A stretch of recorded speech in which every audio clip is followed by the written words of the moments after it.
Ada yang benci sama merokok nggak masalah, itu hak kalian. Gue lebih bermasalah sama orang-orang yang akunya pecinta rokok tapi masih suka ngerugiin perokok lainnya. Misalnya dalam kasus pencurian korek. Kayak waktu itu gue pernah diajak nongkrong sama teman-teman gue. Pas nongkrong gue ngeluarin rokok sama korek. Terus ada satu orang teman gue yang cuma ngeluarin rokoknya doang. Di situ perasaan gue udah nggak enak tuh. Dan bener aja gitu, gue diajakin ngobrol sampai gue lengah. Pas gue udah mau balik, gue baru sadar nih korek gue hilang kemana. Ya, perasaan tadi di atas meja dah. Apa jatuh ke kolong ya? Itu gue cari-cari nggak ada. Gue miss call nggak aktif. Gue mau nanya temen gue juga nggak enak, takut tersinggung ya kan. Masa cuma gara-gara korek doang kami berantem sih? Akhirnya yang bisa gue lakuin apa coba? Ya udahlah, ikhlasin aja gitu. Yang jadi masalah adalah ketika gue udah ikhlas, beberapa hari kemudian gue nongkrong bareng lagi sama temen gue, terus gue ngeliat ada orang yang koreknya mirip sama kayak gue. Kan gue jadi curiga ya. Korek kayak kenal nih. Terus di situ dia baru ngaku gitu, sorry Wan, kemarin koreknya kebawa, kirain punya gue. Habis pas gue pegang-pegang rasanya sama lah. Alasan macam apa itu? Tapi dari kejadian itu gue jadi tahu ternyata rokok dan korek itu sama-sama berbahaya. Rokok itu bisa ngerusak badan, korek bisa ngerusak pertemanan.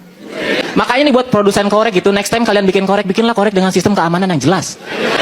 Ya minimal bikin korek dengan password. Jadi kalau korek kita diambil orang, minimal di tangan pencuri korek kita nggak guna karena ada passwordnya. Gue kan nggak mau ketika gue nanti udah punya keluarga, terus diajakin nongkrong bareng sama teman-teman gue, bawa anak sama istri gue, terus tiba-tiba ada yang cuma bawa anaknya doang. Terus gue diajak ngobrol sampai gue lengah. Pas udah mau balik gue baru sadar istri gue kemana ini. Perasaan tadi di atas meja deh. Apa jatuh ke kolong ya? Gue cari-cari nggak ada. Gue mau nanya temen gue juga nggak enak, takut tersinggung. Masa cuma gara-gara istri kita berantem sih? Akhirnya yang bisa gue lakuin apa? Ya udahlah, ikhlasin aja gitu. Masalahnya yang gue takut kejadiannya terulang lagi gitu. Gue udah ikhlas beberapa hari kemudian.